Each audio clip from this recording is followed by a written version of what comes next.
Saudara Menteri Keuangan Purbaya Yudi Sadewa mengancam akan mengambil anggaran kementerian yang realisasi belanjanya belum optimal. Ia memberikan tenggat waktu hingga bulan Oktober. Purbaya menyebut ia akan ke kementerian-kementerian yang memiliki performa penyerapan anggaran kecil. Ia memastikan akan membantu agar penyerapan anggaran maksimal. Jika tetap belum optimal hingga bulan Oktober mendatang, Purbaya menegaskan akan menarik anggaran kementerian tersebut.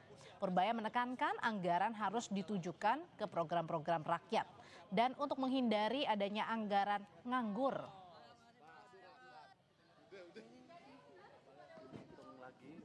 Tadi saya izin ke Pak Presiden bulan depan saya akan mulai beredar di kementerian-kementerian yang besar yang penyerapan anggarannya belum optimal. Kita akan coba lihat, kita akan bantu. Saya akan kasih waktu sampai akhir bulan Oktober. Kalau mereka kita perkirakan nggak bisa belanja sampai akhir tahun, kita ambil uangnya. Jadi potong lagi nih Pak, potong lagi nih ya. Kita sebarkan ke program-program yang langsung siap dan berdampak ke rakyat. Saya nggak mau uang nganggur. Setidaknya 3 gebrakan Menteri Keuangan Purbaya yang sudah dilakukan maupun baru disampaikan ke publik. Di antaranya adalah tebar likuiditas 200 triliun rupiah ke Himbara. Dana tersebut sudah disalurkan pada Jumat lalu dan diyakini bisa menggerakkan sektor real. Kemudian ada Menkyu Purbaya yang akan membentuk tim pantau penyerapan anggaran untuk memonitor langsung penyerapan anggaran kementerian, lembaga. Purbaya menyebut penyerapan anggaran yang diakuinya masih lambat ini. Di antaranya adalah Badan Gizi Nasional yang merupakan pelaksana program makan bergizi gratis. Gebrakan ketiga, Purbaya berencana menaikkan anggaran transfer ke daerah atau TKD pada RAPBN 2026. Hal ini untuk membantu para pemerintah daerah agar tidak menaikkan pajak bumi, bangunan perkotaan dan pedesaan secara besar-besaran.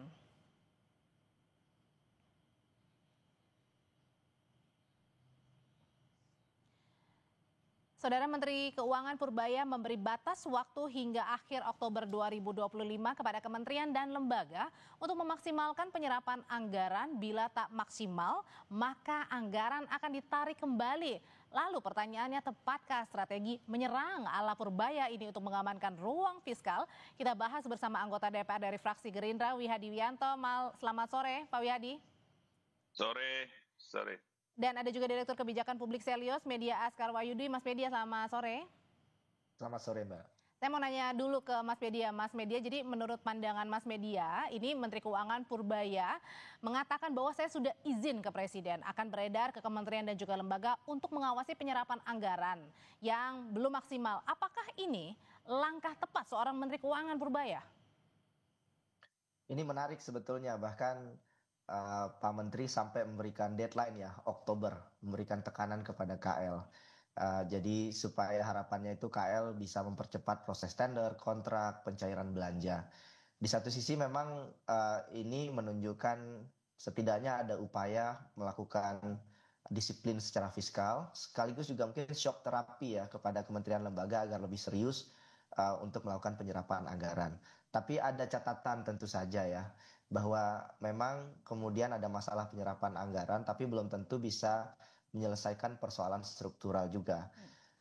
Problemnya di banyak KL itu karena memang perencanaan anggarannya yang buruk. Jadi KL itu menyusun anggaran yang tidak realistis, pagunya sengaja dibikin tinggi, diajukan lebih tinggi dengan harapan untuk menjaga baseline tahun depan agar tidak dipotong. Jadi akhirnya kemudian anggaran tidak terserap. Dan ini belum tentu bisa mengatasi persoalan ini. Ini belum lagi soal hambatan teknis ya, karena banyak penyerapan anggaran itu karena masalah di e-procurement misalkan. Lelangnya gagal sehingga tender nggak bisa dilakukan. Saya khawatirnya nanti kalau dipercepat, diburu-buru, maka yang terjadi malah penunjukan langsung atau mungkin rawan nepotisme dan korupsi. Jadi artinya adalah langkah yang kurang tepatnya di mana? Apakah tadi tenggatnya sebentar dari September ke Oktober atau mungkin ke kementerian lembaganya nih, seorang Menteri Keuangan? Iya, itu satu hal. Memang Kementerian Keuangan punya ruang secara undang-undang untuk mengatur arus masuk dan tata kelola belanja ya. Tapi soal pelaksanaan dan penyerapan anggaran itu ada di Kementerian Teknis begitu. Dan sama satu lagi yang paling signifikan adalah tadi Pak Menteri menyampaikan anggarannya nanti akan digeser ke program untuk masyarakat begitu ya. Dan ini perlu dilihat lagi kejelasan arah realokasinya gitu ya.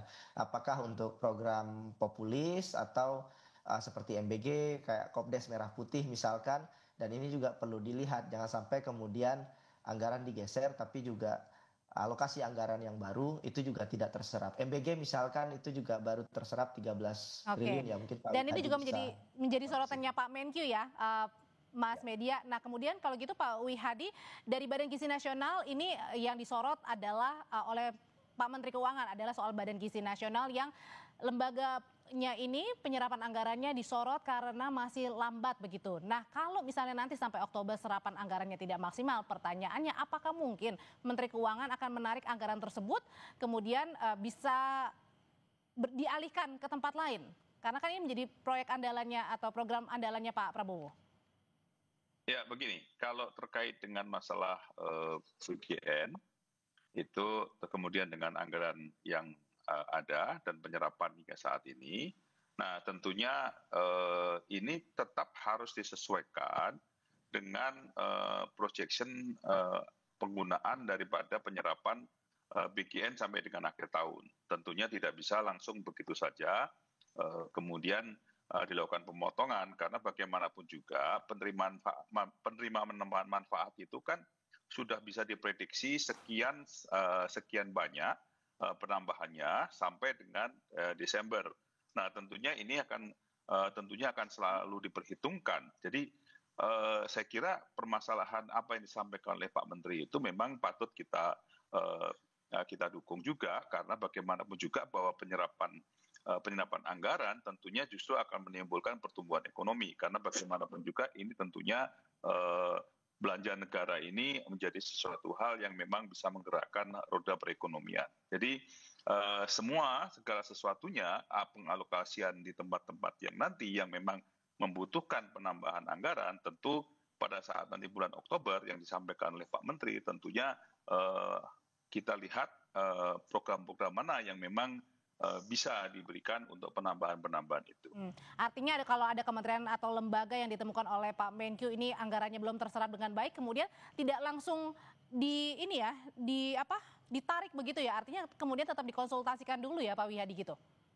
Ya tentunya, karena semuanya ada mekanisme. Mekanisme itu tentunya ada yang memang dilakukan optimalisasi. Nah disinilah kita melihat bahwa dengan optimalisasi itu program-program apa yang dilakukan optimalisasi. Terus kemudian program apa yang mungkin perlu adanya suatu pergeseran daripada anggaran tersebut untuk dilakukan optimalisasi.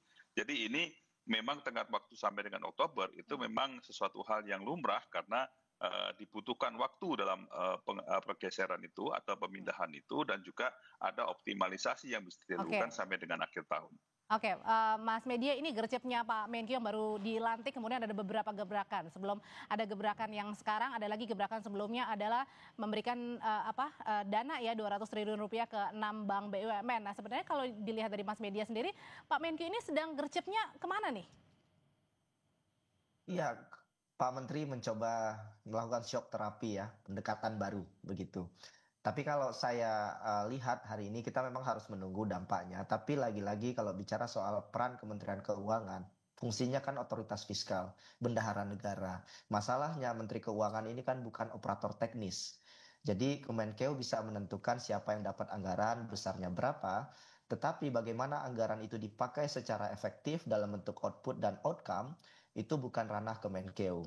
Itu kenapa efektivitas dari SAL yang kemudian digeser ke Bank Himbara ini lagi-lagi domainnya ada di Kementerian BUMN, pihak perbankan, termasuk juga kementerian teknis terkait berkaitan dengan misalkan nanti kalau mau dialokasikan ke Kopdes Merah Putih, makan bergizi gratis, dan program-program lainnya.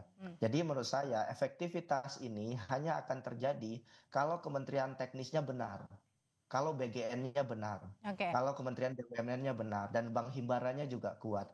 Ini PR berikutnya. Jadi spotlight-nya menurut saya juga harus digeser ke menteri-menteri lain yang hari ini kinerjanya masih belum cukup baik. Dan saya kira kita masih punya ruang untuk mengawasi itu semua. Nah, tapi kalau Pak Wihadi sendiri, Anda juga berada di Komisi 11, sebenarnya gaya koboynya seorang Pak Menkyu Purbaya ini, apakah pertanyaan itu memang yang dibutuhkan di situasi ekonomi kita sekarang dan bagaimana mengawasi ini?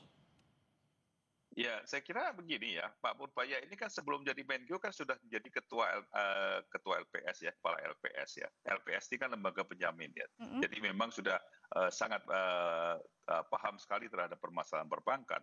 Jadi permasalahan likuiditas yang mungkin tentunya Pak Menkyu juga paham bahwa perlu ada suatu dorongan likuiditas untuk usaha-usaha di luar usaha-usaha yang memang tidak mengandalkan daripada APBN. Nah, ini tentunya adalah sesuatu hal yang memang gerakan-gerakan daripada Pak Menteri Keuangan, yang dimana ini adalah merupakan terobosan yang mungkin bisa kita juga dukung, dan kita juga akan awasi bersama penggunaan daripada anggaran yang diberikan. Ini sebenarnya anggaran SAL ya. SAL ini kan memang bisa ditempatkan selama ini kan bisa ditempatkan di memang tempatkan di tempat-tempat yang memang bisa mendorong perekonomian. Saya kira ini adalah merupakan sesuatu dukungan juga yang kita harus berikan kepada Pak Menkyu, dan pengawasannya tentunya pengawasan itu nanti DPR juga akan meminta daripada realisasi itu. Pak Wihadi, terima kasih. Mas Media, terima kasih. Selamat sore, Bapak-Bapak.